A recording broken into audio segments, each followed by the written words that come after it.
দেখলাম ত্রিপুরা মোথা পার্টিতে অনেকে বলে ত্রিপুরাদের জন্য, এখানেই দেখলাম আমাদের পাহাড়ি বাঙালির বিকাশের জন্য কাজ করার জন্য ত্রিপুরা মোথাতে সমাগম হয়েছে। কাজে আমি আশা রাখবো ত্রিপুরা মোথা আজকে থেকে প্রমাণ করে দিলাম, আমিও দৃঢ় বিশ্বাস, আমারও বিশ্বাস জেগে উঠলাম যে ত্রিপুরা মোথা কোন একটা সম্প্রদায় দল নয়, ত্রিপুরা মোথা কোন একটা জাতপাতের দল নয়। কাজে এই বনবাজারের সভাতে আমি দেখতে পেলাম এবং এই সভা থেকে সারা ত্রিপুরা রাজ্যে আমি আপনাদের বার্তা পৌঁছে দেব যে বনবাজারে আমি একটা সভাতে দেখলাম এখানে সমস্ত জাতি গোষ্ঠী মিলে ত্রিপুরা মোথার মধ্যে আমাদের নেতৃত্বরা এখানে মঞ্চে আছেন, ওনাদের মুখ দেখে আমি অক্লান্ত নয়, আমি অতি আনন্দিত।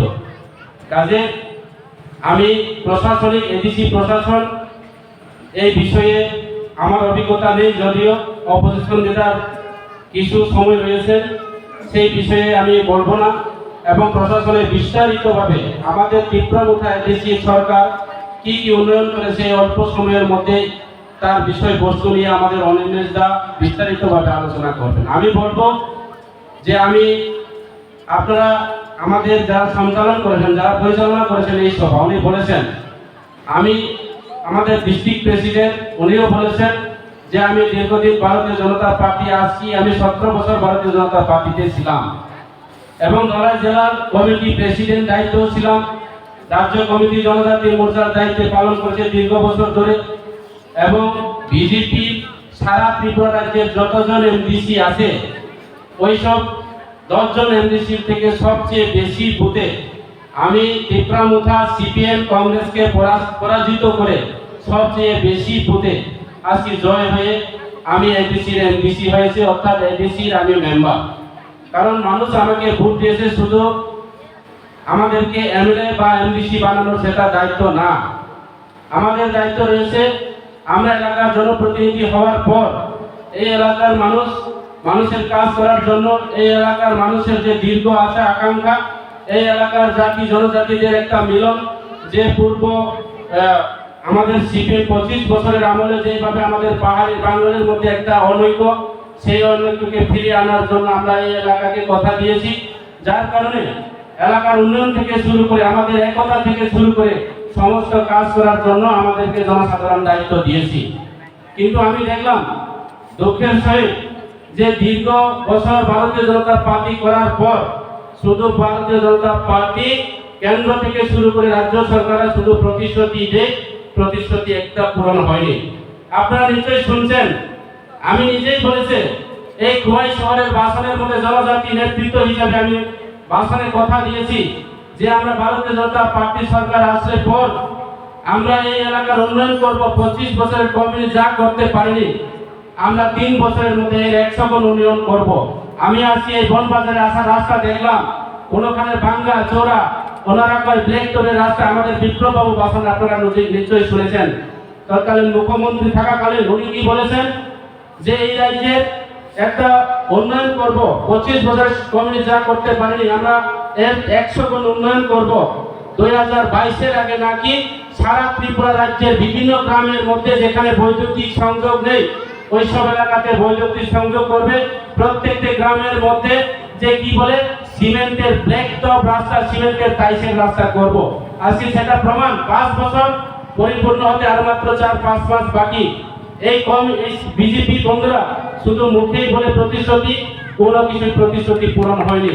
আর কি বলছেন, আজকে আমাদেরকে মিথ্যা কথা বলতে, এলাকাতে আমাদেরকে মিথ্যা কথা বলার জন্য প্রতিনিধি তৈরি করে দিয়েছে। ওনারা কি বলে মিস কল দিলে বলে চাকরি পাবে। আপনারা নিশ্চয়ই শুনছেন, বিভিন্ন নিউজ পেপারের মধ্যে, বিভিন্ন ইলেকট্রনিক মিডিয়াতে, ফেসবুক চ্যানেলের মধ্যে বা লাইভ টেলিকাস্টের মধ্যে আপনারা দেখছেন কি বলেছেন। গত 2018 বিধানসভা নির্বাচনে আগে মিস কল দিলে বলে চাকরি। মিস কলের নম্বর আপনার কাছে আছে কিনা জানি না, আমার কাছে আছে। ওই নম্বরের মধ্যে যদি এখন আমরা ফোন করি নট রিসিভার বলে, আমি কখনো শুনছি না সারা ত্রিপুরা যে কোনো জায়গাতে মিস কল দিয়ে একটা চাকরি হয়নি। সেই সব মিথ্যা প্রতিশ্রুতি দিয়ে আজকে এই ত্রিপুরা রাজ্যের মানুষকে উন্নয়নের কথা বলে এবং 25 বছর কমিউনিস্টের যে অত্যাচার, লাঞ্ছনা, বঞ্চনা, পাহাড়ি বাঙালির মধ্যে একটা অনৈক্য, সজাতপাতের সম্প্রদায়ের কথা বলে আজকে এই রাজ্যে গত 2018 বিধানসভা নির্বাচনে আমরা সিপিএম কংগ্রেস জাতি জনজাতি পাহাড়ি বাঙালি মাইনরিটি সবাই মিলে আমরা গত 2018 বিধানসভা নির্বাচনের উন্নয়নের কথা বলে এবং এই রাজ্যে উন্নয়ন করার জন্য, এই এলাকাকে উন্নয়ন করার জন্য, পাহাড়ি বাঙালি মিলন সেতু তৈরি করার জন্য আমরা সিপিএম কে উৎখাত করে এই রাজ্যের ভারতীয় জনতা পার্টিকে সরকার প্রতিষ্ঠাতা করেছেন। কিন্তু বন্ধুরা, ওনারা যা বলছে তার যতদূর প্রতিশ্রুতি দিয়েছে আপনারা নিশ্চয়ই শুনেছেন। ওনারা কি বলে, আমরা জনজাতিদের জন্য কাজ করেছি, যখন তিপ্রাসার উনি বলে কাম করে যাও, কিন্তু তিপ্রাসার জন্য কোনো কাজ করেনি আজকে ভারতীয় জনতা পার্টি। ওনারা কি বলে, আমাদেরকে ক্লাস করে দেয়, আজকে বিচারক প্রমুখ আমাকে তৈরি করেছে এমন দিনও গিয়েছেন এবং রাজ্যের জনজাতি মোর্চার প্রদেশ সভাপতি দেওয়ার জন্য আমাকে প্রস্তাব দিয়েছে। আমি বলেছে ওনাদের কাছে আমি প্রশ্ন করেছেন যে আমাদের আগামী বিধানসভা নির্বাচন যদি ইলেকশনে লড়াই করতে গেলে আমাদেরকে কথা দিতে হবে আমরা কি কি প্রতিশ্রুতি এই এলাকার মধ্যে। আপনারা গত বিধানসভা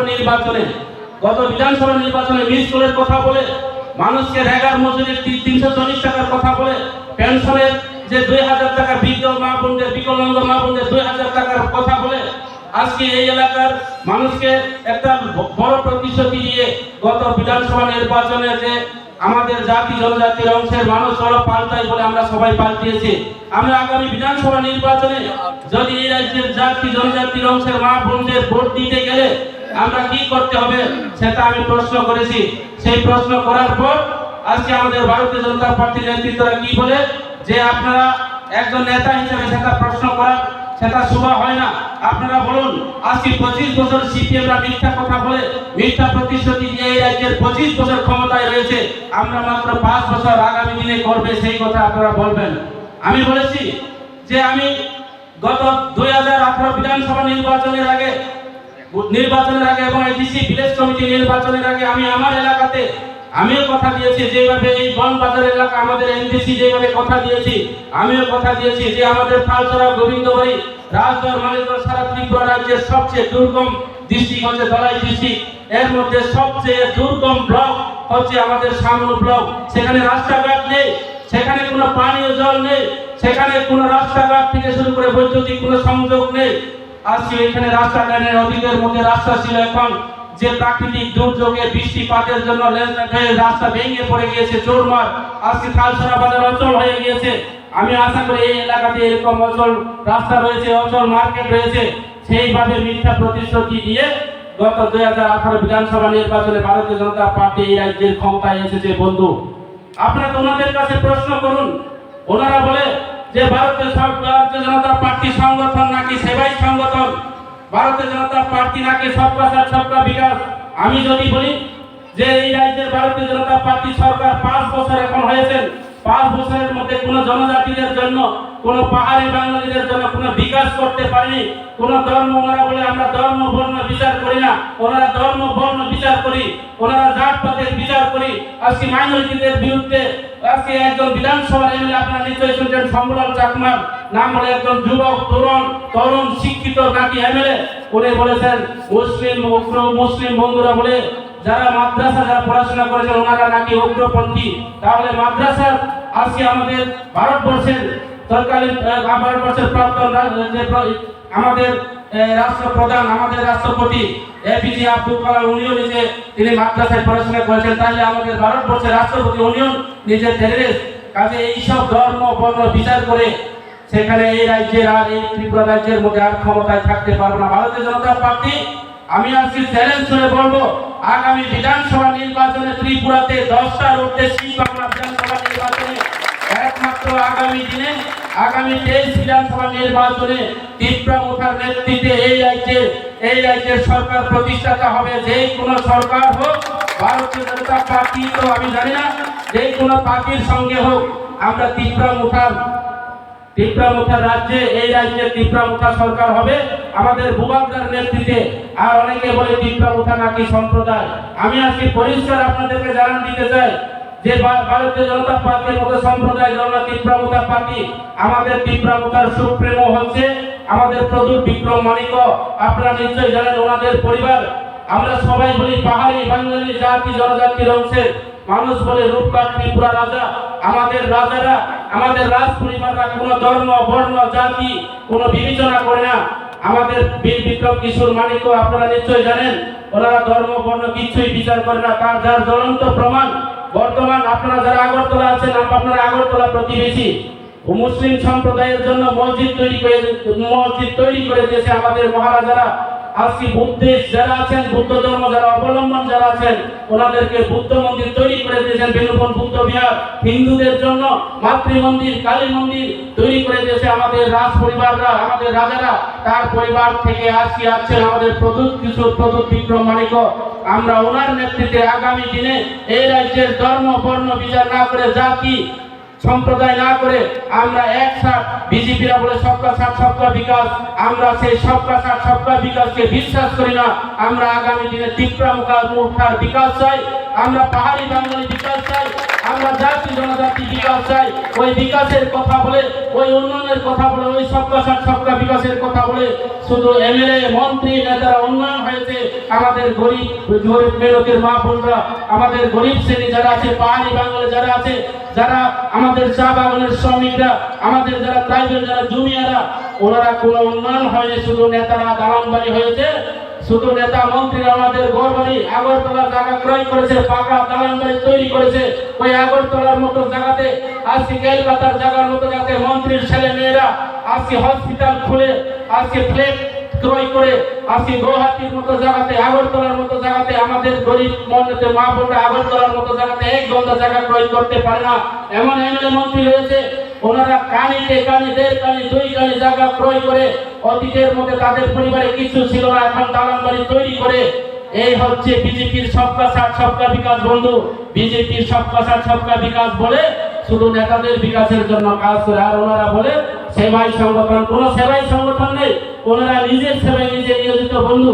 কাজে আপনারা সেই কথা বিশ্বাস করবেন না। ভারতীয় জনতা পার্টি আগামী 2023 নির্বাচনে সরকার থাকবে না। ওনাদের এখন বর্তমান যে রাজ্যের মন্ত্রীরা, ওনাদের মধ্যে 3-4 জন রয়েছে গ্রুপ। ওনারা ওই উগ্রপন্থীর, আপনারা নিশ্চয়ই শুনছেন এনএলএফটির উগ্রপন্থী বৈরী, যখন 2 ভাগ হয় উগ্রপন্থীরা ধ্বংস হয়ে গেছে। সেই তদ্রূপ বিজেপির মধ্যে 2 দল নয় 5 দল আছে। এক দল হচ্ছে মন্ত্রীর দল, ফায়ার ব্রিগেড, ফায়ার সার্ভিস মন্ত্রীর দল, আরেকটা আছে জিষ্ণু দেববর্মার দল, আরেকটা আছে হেমন্তী ত্রিপুরার দল, আরেকটা আছে বিপ্লব বাবুর দল, আরেকটা আছে ডাক্তার মানিক স্যার আমাদের বর্তমান রাজ্যের মুখ্যমন্ত্রীর দল, আরেকটা আছে প্রতিমার দিদির দল, অগ্নির কণার দল নাকি বলে। আজকে এই রাজ্যের মধ্যে এই দল বল করে আমাদের জাতি জনজাতিদেরকে বিভ্রান্ত করে এই রাজ্যের ক্ষমতায় টিকে থাকা যায় না। আজকে জাতি উপজাতিদেরকে সম্প্রদায় করে এই রাজ্যের ক্ষমতার দিকে থাকা যায় না। শুধু এডিসিকে বদনাম করে, এডিসিতে আজকে এডিসির কথা আমি বলবো না, বললে কিছু বলতে হয়। আজকে এডিসিতে টাকা দেয়নি তুলনারা সঠিকভাবে জনজাতিদের উন্নয়নের টাকা। আমাদের যে 6 মাসও হয়নি এখনো, আমাদের 6 মাসের মন্ত্রী রামপদ জমাতিয়া, ওনারা কি বলে? ওনারা বলে জনজাতিদের পুরো পিতা, জনজাতিদের যে পিতা, জনজাতিদের যে রাজা। আজকে এই 6 মাসের মধ্যে উনি কিছু করতে পারবো না। আপনারা সেটা চিন্তার কোনো কারণ নেই। শুধু মেম্বার বাবু কি করেছে না করেছে, মেম্বার বাবুর যে কাজগুলি দেখতে দেখতে ওনার 6 মাস চলে যাবে এবং বিধানসভা চলে আসবে। বিধানসভা আর মাত্র কয়েক মাস বাকি। ভারতীয় জনতা পার্টি কোনো বেকারদেরকে চাকরি দিতে পারবো না। ওনারা যতই প্রতিশ্রুতি দাও, মিস কল দিলে চাকরি দেবো বলে কথা দিয়েছে, আজকে মিস কল দিলে চাকরি হয়নি। আজকে কর্মচারীদেরকে সপ্তম বেতন কমিশনের কথা বলে কর্মচারীদের ভোট আদায় করেছে, এখনো সপ্তম বেতন কমিশন হয়নি। রেগার মজুরি 340 টাকা করার জন্য কথা দিয়েছি, আমি নিজেই কথা দিয়েছি, কিন্তু এখন রেগার মজুরি 340 টাকা হয়নি বন্ধু। আপনারা বিশ্বাস করবেন না, ওনারা নাকি আগে ত্রিপুরা রাজ্যের এই যে 1 বছরের মধ্যে 60,000 বেকারদেরকে কর্মসংস্থান করবে, 15 লক্ষ বেকারদেরকে যে চাকরি দেওয়া হবে, যেইভাবে প্রতিশ্রুতি দিয়েছে সেই প্রতিশ্রুতি গুজব। যার কারণে অনেকে বলে বিজেপি পার্টি নাকি জুমলা পার্টি, লজ্জার বিষয়। আমি এখানে দাঁড়িয়ে বলতে হয় আমি বিজেপি করছে বলে আমি নিজে স্বীকার করতে ইচ্ছা হয় না। যেভাবে পরিস্থিতি হচ্ছে ভারতীয় জনতা পার্টি, পাহাড়ে আর বিজেপি নেই, পাহাড়ে বিজেপি নেই। আগামী দিনে এখনো যদি আমাদের বিধানসভা নির্বাচন হয় বন্ধু, আমি সেটা জানি, আমাদের এডিসি এলাকাতে 20টা সিটের মধ্যে 20টা সিট আমাদের ত্রিপুরা মুখা এমএলএ তৈরি হবে। এই কারণে আমি পরিষ্কার বলতে চাই, আগামী দিনে ত্রিপুরা রাজ্যের ত্রিপুরা মুখার নেতৃত্বে, আমাদের বুবাগ্রার নেতৃত্বে, আমাদের প্রদ্যুৎ বিক্রম মানিকর নেতৃত্বে এই রাজ্যের সরকার হবে। এই রাজ্যের উপজাতি কল্যাণ মন্ত্রী ত্রিপুরা মুথার থেকে তৈরি হবে, এই রাজ্যের আইন মন্ত্রী ত্রিপুরা মুথার থেকে তৈরি হবে, এই রাজ্যের উন্নয়ন মন্ত্রী আমাদের রাং মন্ত্রী যাকে বলে অর্থমন্ত্রী ত্রিপুরা মুথার থেকে তৈরি হবে। আগামী দিনে ওই যে বিজেপির জমলা পাতি এখানে মন্ত্রী হবে না, একমাত্র ত্রিপুরা মুথা আমাদের জাতি জনজাতি পাহাড়ি বাঙালি আমাদের ত্রিপুরা নয়, শুধু পাহাড়িদের জন্য বিকল্প একমাত্র ত্রিপুরা মুথা পার্টি, বাঙালিদের জন্য বিকল্প একমাত্র ত্রিপুরা মুথার পার্টি। আমাদের হিন্দুস্তান যারা আছেন, হিন্দুস্তান যারা আমাদের যারা ওরাং জাতি যারা আছেন, ওনাদের একমাত্র বিকল্প ত্রিপুরা মুথা পার্টি। কাজে আগামী দিনে আপনারা সবাই হাতে হাত মিলে কাঁধে কাঁধ মিলে আমাদের আরো কিছু মাসের মধ্যে ভিলেজ কমিটি নির্বাচন হবে। এই ভিলেজ কমিটি নির্বাচন হলে আমাদের কেন্দ্র থেকে সরাসরি আমাদের রাজ্য সরকার থেকে সরাসরি বিভিন্ন স্কিমের টাকা ভিলেজ কমিটিতে আসবে। আপনাদের মধ্যে ভিলেজ কমিটির মেম্বার চেয়ারম্যান তৈরি হবে, আপনারা এই এলাকার উন্নয়নের কাজ করতে পারবে। আপনারা সবাই আমাদের ত্রিপুরা মুথা যেই হোক প্রার্থী, আমরা জাত পাত ধর্ম বর্ণ বিবেচনা না করে যেই প্রার্থী হোক না কেন ওনাকে ভোট দিয়ে এই এলাকার ভিলেজ কমিটি চেয়ারম্যান তৈরি করবেন এবং এই ব্লকের আমাদের বিএসসি যারা আছেন বিএসসি চেয়ারম্যান তৈরি করবেন। আমরা সেই মনোতরে এই কমিটি আর বিশ্বাস করি না আগামী দিনে ত্রিপুরা মুথা এই এলাকা দখল করবে, ত্রিপুরা মুথার এমএলএ হবে, ত্রিপুরা মুথা ভিলেজের মধ্যে যেখানে ভিলেজ কমিটির চেয়ারম্যান হবে আপনাদের ব্লকে বিএসসি চেয়ারম্যান ত্রিপুরা মুথা থেকে তৈরি করবেন বন্ধু। সেই আশা আকাঙ্ক্ষা রেখে আমি আমার ক্ষুদ্র আলোচনা এখানে শেষ করছি। আরো একবার সবাইকে বড়জনদেরকে প্রণাম জানিয়ে শ্রোতাদেরকে প্রীতি ও শুভেচ্ছা জানিয়ে আমার আলোচনা এখানে শেষ করছি। ত্রিপুরা মুথা আয়োগ লক্ষ্য প্রদূর বিক্রম মানিক্য আমাদের ভূপকরা আয়োগ লক্ষ্য। আগামী বিধানসভা নির্বাচন ভিলেজ কমিটি নির্বাচন আমাদের ত্রিপুরা মুথা থেকে এমএলএ এবং ভিলেজ কমিটিতে ত্রিপুরা মুথার এমডিসি বিএসসি চেয়ারম্যান তৈরি হোক, এই আশা আকাঙ্ক্ষা রেখে আমার আলোচনা এখানে শেষ করছে। নমস্কার সবাইকে, খুলুমকার যতন হামবাই যতন।